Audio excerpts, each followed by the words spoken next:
We are following details of a mass casualty incident on I-75 southbound this evening. Alachua County Fire Rescue officials tell us at least 6 people are dead. Officials say the accident happened on I-75 southbound at mile marker 393, and Florida Highway Patrol has now confirmed to TV20 that a passenger van and a sedan were involved in that crash. Pictures of the scene also show a semi was involved. Vehicles involved did catch on fire. 50 gallons of diesel fuel spilled.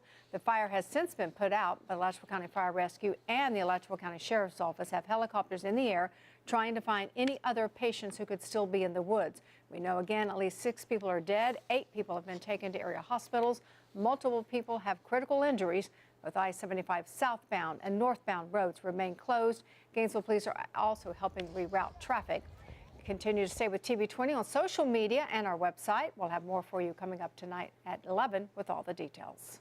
A man Gainesville police have been looking for 2 months has turned himself in. TV20's Francesca Stewart reports the suspect in the Hookah Lounge shooting is now charged with attempted first-degree murder. Gainesville police say Jonathan Smith, also known as Jock Smooth, turned himself in on Wednesday. GPD says back in November, during a rap concert at a hookah lounge, Smith and Andy Maharaj had a dispute over money. As the concert ended, Maharaj walked into the lounge where Smith shot him in the chest.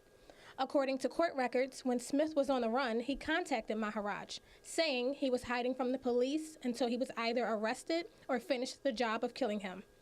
GPD says Smith has not been cooperative in spite of turning himself in. So in this case, particularly when he decided to turn himself in and went through first appearance, once the attorney was assigned by law, we can no longer speak to him without going through his attorney. Smith has been charged with attempted first-degree murder and possession of a firearm by a convicted felon. Smith is being held at the Alachua County Jail on a $1.25 million bond.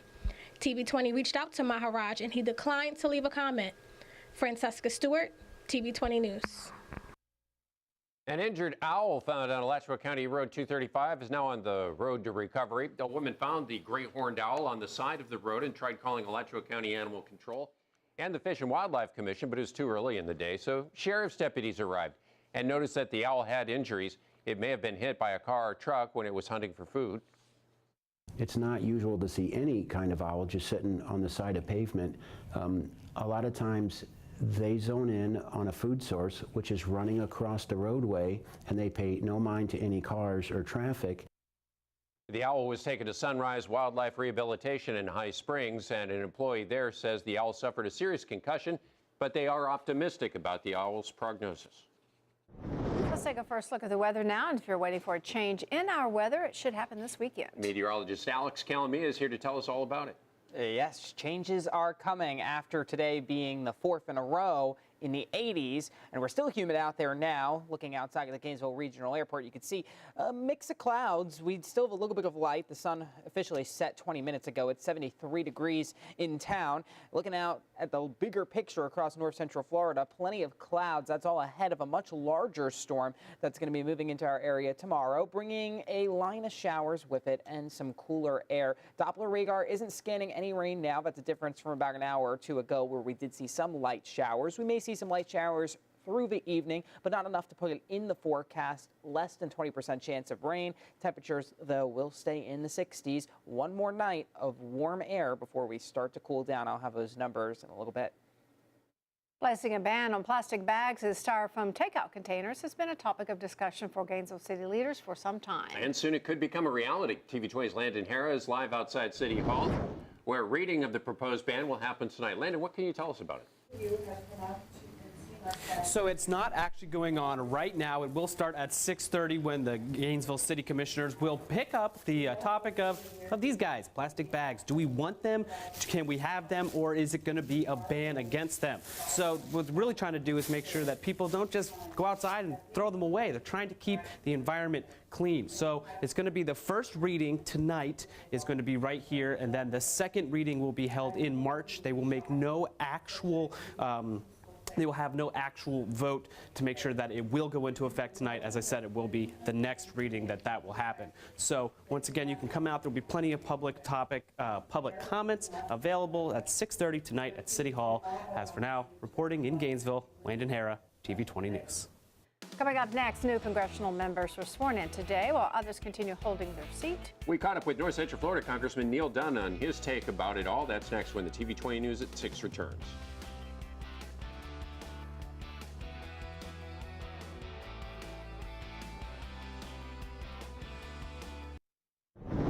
It's the first day of the 116th Congress, and North Central Florida lawmakers are preparing for a new dynamic. Congressman Neil Dunn tells our TV 20 Washington Bureau reporter Peter Zampa bipartisanship is the new name of the game on Capitol Hill. Congressman Dunn, we enter a new Congress in the middle of a partial shutdown. How do you hope to approach this as you enter this new Congress in the minority?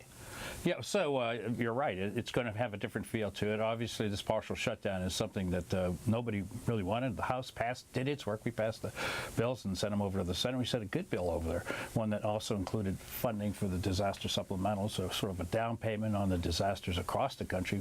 I'm particularly interested in Hurricane Michael, but it also took care of funding the government and had border security on it. And the Senate has not been able to pass that bill.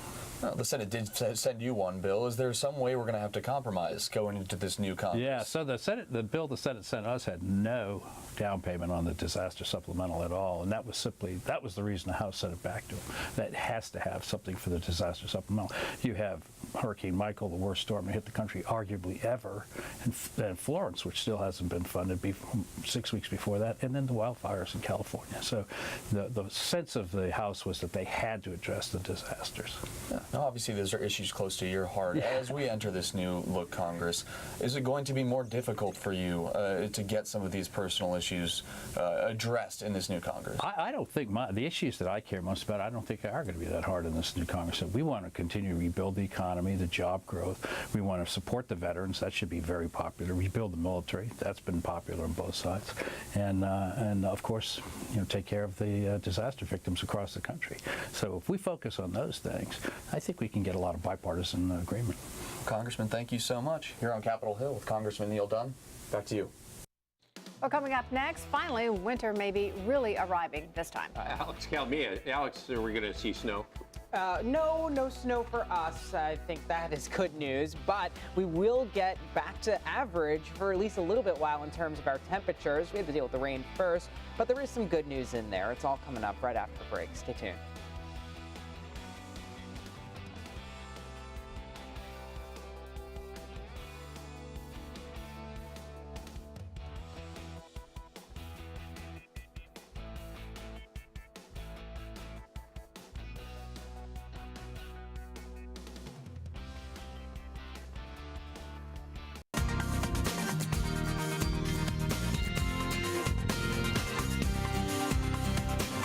Well, here's a look outside. Getting dark out there, but not getting cooler. It's still 73 degrees in Gainesville. We're at 74 in Ocala. 60s as you head a little bit farther north, but keep in mind the average high temperature is 66. That's the afternoon average. So the fact is that we're still above that level even now that it's dark outside. Just an indication of just how warm it's been. But tomorrow, things are going to change. We start off warm, but a front's going to pass through that's going to bring us some rain, and it's going to take away that warmth. We're talking cooler, sunnier conditions for the weekend. It doesn't get cold, but you will certainly feel the difference. It's going to be actually quite nice for the extended look, just not back into the 80s, which we were in today for the fourth day in a row. Outside now, mix of clouds. We did have some showers earlier on in the afternoon. We may see some showers again overnight, but they're very scattered. The big rain doesn't come until tomorrow. Look at all the rain right now across Louisiana, Mississippi, Alabama, all along this area of low pressure. That's where you're seeing the bulk of the rainfall. And I shouldn't just say rain, because there's actually some snow and ice in areas in Oklahoma right now.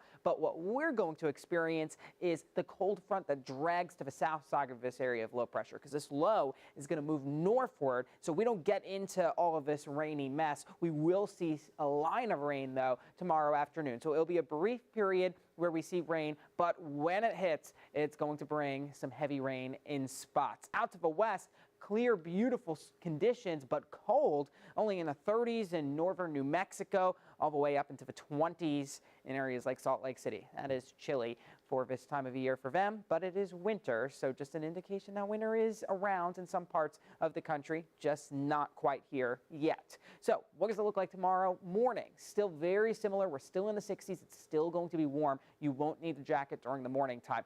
Let's zoom in a little closer towards the afternoon. 3 o'clock hour, you could see some of us will see a couple of heavier showers according to the latest models. Something to keep in mind. You may need the umbrella if you have any plans during the afternoon, but the evening should clear out. So especially later on your Friday night will be much clearer, breezy though, and cooler as we head into your Saturday morning. By the afternoon, sunshine will warm us up nicely, but we're not going to get out of the 60s, which might feel a little chilly considering what we've experienced. As far as how much rain, latest models show about an inch in spots. Now, don't pay so much attention as to the where, because we're not going to know exactly who gets the most rain until tomorrow when these storms develop, because they're very small and localized. But the point is some of us could see half an inch to an inch of rain, depending on how strong these storms get along the front tomorrow. Of course, we'll be tracking that throughout the day on Friday, but we don't have to worry about it until this time tomorrow. 63 is the overnight low for tonight. Again, possibility of a passing shower, but the better chance will be on Friday. We have a 70% chance of rain. Then we cool down into the 60s for Saturday and Sunday, closer to January averages. Lows in the 40s for the first time in a week and a half. That'll feel nice. And then we have a little bit of a warm up next week. Let's talk averages. The forecast fact is that the January average high temperature is 66 degrees. But where does that number come from? How many years of data does it take to make the average temperature a reality? Well, it actually filters in 30 years of data. So when we talk averages, that's the average for 30 years. This period is from 1981 to 2010. But in 2020, you get a new decade of data in. So our averages will change because climate is something that constantly changes. And so we'll have that data in across the country. So why do you suppose it's 30 years as opposed to 100 if they've got data from a century? That's a really good question. And part of that kind of comes into the fact that some parts of the country don't have as much data. Right. And because it's not necessarily relevant what happened in the early 1900s, it's not reflecting exactly what's going on right now. So it's kind of interesting. All right, thanks. Yeah, you're welcome. Well, hospitals in the Panhandle are finding different ways to carry out their day-to-day operations after Hurricane Michael damaged their facilities. Jerome Baker tells us how one hospital is meeting the needs of the community during this tough time. Since Hurricane Michael, local mental health professionals say they've seen a rise in mental health issues. We've seen a big rise in depression among people living in the community here right now. And we've also seen a huge rise in anxiety. Craig Segrist and Shelley McNairn with Emerald Coast Behavioral Hospital say the increase is due to the losses suffered during the storm. The amount of damage that the hurricane caused this area, the loss of homes, businesses, employment, everything like that, your depression rates have gone up, have really skyrocketed. Emerald Coast Behavioral Hospital has closed their inpatient care due to the storm damage to the building. You've got 5 counties in the area that are needing these services. With us being offline, that's 86 inpatient beds that the community has now lost. While they're making repairs to the hospital, they're still finding ways to meet the needs of those patients. Something we've actually done is increased our services here with providing the PHP level of care to meet the need of those patients that are at a little bit higher risk, and that's usually someone who is a safety concern to themselves or others. They've also sent patients to other facilities in Northwest Florida. We are having to send these people to Fort Walton Beach Medical Center, Baptist Memorial Hospital in Pensacola, West Florida Hospital in Pensacola, and then we also have 2 in Tallahassee. And Segrist says they expect to be done with repairs to the hospital by early spring. Gator men's basketball team is hoping for a carryover into 2019. TV 20 Sports Director Kevin Wells is here to preview Florida's SEC opener. Well, the last time we saw the Gators, they were blowing out Butler by 34. Can you somehow bottle that and release it on conference foes? They'll try, and they talk about it next.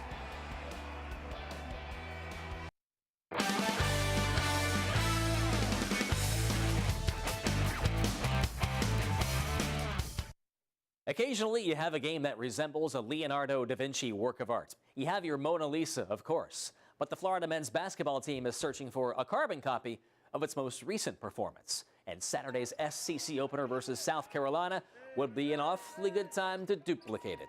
Gators 8-4 on the year following their 77-43 demolition of Butler, a team they lost to earlier in the season. Florida started that game scoring 21 unanswered, held the Bulldogs to 30% shooting while placing 5 of their own players in double figures. The SEC might be as difficult this season as any in recent memory, but all the Gators have to do to feel confident is pop in the home movie of that last one. We watched probably as much film after that game as we have in tough losses, where you go into a film session really disappointed. We went into this film session pretty excited, but we wanted to watch as much and learn from a different standpoint. That was a good game for us, 40 minutes. So hopefully we can just build on that. Obviously it wasn't a perfect game, still made some mistakes, but definitely looking just to build on that and continue to improve coming into SEC play. Meanwhile, the Gator women begin conference play tonight. It's 4-9 Florida visiting 8-5 Alabama. Funda Nakasoglu averaging just under 19 points per game to lead the Gators. She poured in a season-high 30, though, last time out, while Zeta Williams added 18, her best performance as a Gator. 3 Crimson Tide players averaged 13 points, including Windermere, Florida's Jordan Lewis. Game time at 8 o'clock. So look for those highlights at 11. TV 20 is also making the rounds in high school hoops tonight. A couple of spectacular matchups to start 2019. In boys action, you have Santa Fe visiting East Side for first place in Class 6A District 6. Both are undefeated versus district opponents. Raiders 8-2 overall. Rams 11-1. Will also be at PK Young and Hawthorne. And in girls action, PK Young takes on Trenton in a cross-classification matchup of state title contenders. The 13-1 Blue Wave are number 3 in Max Prep State 4A rankings. The 12-0 Tigers are 1 in Class 1A. It's unlikely we'll see anything like this, though. Check out Blaze Meredith of North Central College last night. A heck of a block shot, but Meredith rises so high, he actually hits his head on the backboard. Gotta say, this might be a first. And Meredith apparently uninjured as well, although he was probably seeing 7 backboards for the remainder of the game. If you ever thought attending a championship event was out of reach for your wallet, you might be in luck here. Good seats are apparently available for Monday's college football playoff national title game. Ticket prices have been plummeting to as low as $135 on the secondary market, about $300 less than face value. So why? It's Bama versus Clemson after all. Well, 3 factors. One is location. The game is in Santa Clara, not much local interest there, thousands of miles from the participants' fan bases. It's also the 4th consecutive year these same 2 schools are meeting up in either the semifinals or the championship. And 3, fatigue. Those fans have already traveled twice since the end of the regular season. Should be a good one on Monday for watching on television. A week from tomorrow, the Gator gymnastics team opens the season at home against Missouri, and Florida will be unveiling the nation's top freshman class. That according to collegegymfans.com. The Gators bring 6 freshmen to the program, their largest group since 2005. And there is quality within that depth. U.S. senior national team member Trinity Thomas became the first collegian in 7 years to win an international medal. Leah Clapper and Sydney Johnson-Scharf have also competed at U.S. championship events, and Florida's 3 other recruits are all Junior Olympic level 10 gymnasts. Can't wait to watch that team play. In fact, should be great. Ranked number 3 as a team overall entering the year. Yeah, getting back to that college football championship, it is kind of tiring seeing the same teams every year. And it's in Santa Clara. I mean, San Francisco is more of a, the Bay Area is more of a pro sports area, not necessarily a college. I think the college football title game should always be either in the South or the Rose Bowl. I like it. Okay, thanks, Kevin. We'll be right back. We have new details on what's being described as a mass casualty incident on I-75 southbound this evening. A local first responders now told TV 20 that more than 6 people are now dead. Officials say the accident happened on I-75 southbound at mile marker 393, and Florida Highway Patrol troopers have confirmed to TV 20 that a passenger van and a sedan were involved in that crash. Pictures of the scene also show a semi was involved. Vehicles involved did catch on fire due to 50 gallons of diesel fuel that spilled into the roadway. We know 8 people were taken to area hospitals. Multiple people then have critical injuries. Both I-75 southbound and northbound are closed, but officials say northbound lanes could open back up before midnight, but there is no timeline on the reopening of the southbound lanes. Continue to stay with TV 20 on social media, our website, and of course tonight at 11 we'll have all the details as we get them. Let's take a final look at the weather. Alex. And it's going to be a mild overnight, a possibility of a passing shower. You're looking at 7 a.m. on your Friday. Temperatures still in the mid-60s to start off the morning, but during the afternoon, we'll see a cold front pass through. So your best chance of rain is the afternoon hours, clearing out by your Friday evening, cooling things down starting Saturday morning and through the weekend. We're back into the 60s before we gradually warm back up early next week into the 70s, but not quite as hot as it has been over the past few days, a little closer to winter. Thanks, Alex. That's all our time. Thanks for joining us. ABC is up next. We're back here at 11. We'll see you then. Good night.